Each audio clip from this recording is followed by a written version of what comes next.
आप जाते नहीं बोर्ड में मार्केट में स्टे के लिए जाता है ना साहब। नोटिस आएगी तो उसके बाद कोर्ट में जाएगा ना आदमी। तो नोटिस कानूनी आएगी तब ना, ये तो गैर कानूनी है ना। हम बोल रहे हैं आपको गैर कानूनी एक FIR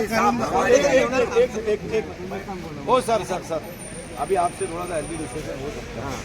इन्होंने अंजुरपाटा से कल्याण नाके तक जितनी भी दुकान मकान को तोड़ा है, वो एक भी दुकान और मकान को रोड वाइंडिंग के लिए नहीं तोड़ा है। उन्होंने उनको इंक्रोचर और इलीगल। न्यूज़ 14 सच के साथ। भिवंडी कल्याण रोड पर तड़के रोड वाइंडिंग मार्किंग दुकानदारों का विरोध। भिवंडी शहर में कल्याण रोड को लेकर एक बार फिर तनाव का माहौल बन गया है। तड़के सुबह करीब 4:30 बजे भिवंडी निजामपुर शहर महानगर पालिका की टाउन प्लानिंग टीम ने कल्याण रोड से भिवंडी बाईपास तक रोड वाइंडिंग की मार्किंग की। किसी भी विरोध की आशंका के चलते इलाके में भारी पुलिस बंदोबस्त तैनात किया गया था। मार्किंग की खबर मिलते ही सैकड़ों दुकानदार सड़कों पर उतर आए और विरोध शुरू हो गया। कल्याण रोड संघर्ष समिति का दावा है कि प्रस्तावित तोड़ कार्रवाई से 1200 दुकानें और हजार से अधिक घर प्रभावित हो गए, जबकि मंदिर, मस्जिद, दरगाह और बाबा साहेब अम्बेडकर स्मारक भी इसकी जद में आ सकते हैं। संघर्ष समिति ने आरोप लगाया है कि डीपी प्लान को अब तक राज्य सरकार की मंजूरी नहीं मिली है। इसके बावजूद की जा रही ये कार्रवाई गैर कानूनी है। समिति ने इस मामले में भिवंडी शहर पुलिस स्टेशन में लिखित शिकायत दर्ज कराने की बात कही है। वहीं मुख्यमंत्री देवेंद्र फडणवीस और उप मुख्यमंत्री एकनाथ शिंदे से तोड़ कार्रवाई पर रोक लगाने की मांग की है।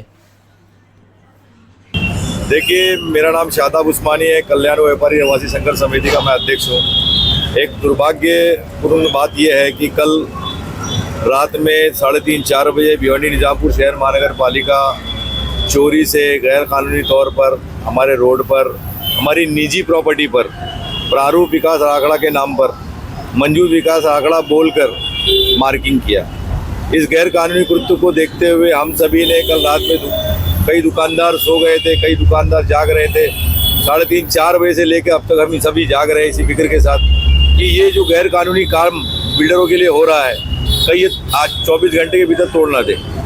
कितने दुर्भाग्य की बात है कि देश के कानून का मजाक बनाया जा रहा है। डेवलपमेंट प्लान मंजूर नहीं है। डेवलपमेंट प्लान अगर मंजूर होता तो मार्किंग कानूनी होती। जब डेवलपमेंट प्लान मंजूरी नहीं है तो एक मार्किंग कानूनी कैसे हो सकती है? पुलिस इसको बंदोबस्त कैसे दे सकती है? तो ये गैर कानूनी काम बिल्डरों के फायदे के लिए भिवंडी निजामपुर शहर महानगर पालिका में कुछ अधिकारी बिल्डरों से पैसा लेके काम कर रहे हैं। इस दुर्भाग्यपूर्ण घटना का हम निषेध करते हैं और हमारा संघर्ष आखिरी तक जारी रहेगा। संविधान हमेशा हमें इजाज़त देता है कि हम इसका विरोध करें, ना सिर्फ विरोध करें बल्कि प्रशासन के साथ साथ राज्य सरकार के सामने अपनी बात रखें।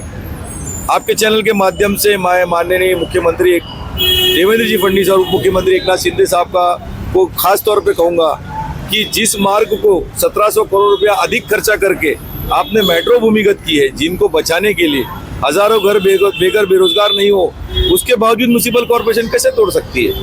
5 मंदिर, 2 दरगाह, 1 कब्रिस्तान, बाबा साहब अम्बेडकर का स्मारक, 2 मस्जिद, ये सारा बाधित ना हो।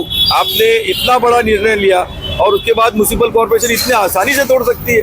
मतलब बिल्डर बड़ा हो गया, सरकार छोटी हो गई, ये एक सवाल हो रहा है। इसलिए माननीय मुख्यमंत्री के वक्त क्या कहना चाहिए?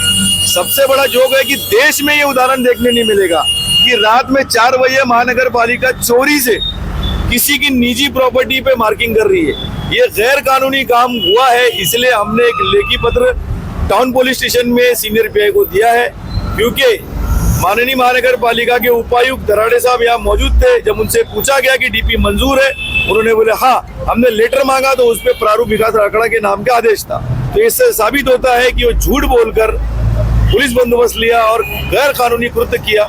इसलिए म्युनिसिपल कॉर्पोरेशन के जो अधिकारी कल रात में ये गैर कानूनी काम कर रहे थे, हमारी निजी प्रॉपर्टी पे मार्किंग कर रहे थे, उनके ऊपर कानूनी कार्रवाई होनी चाहिए, केस बुक होना चाहिए।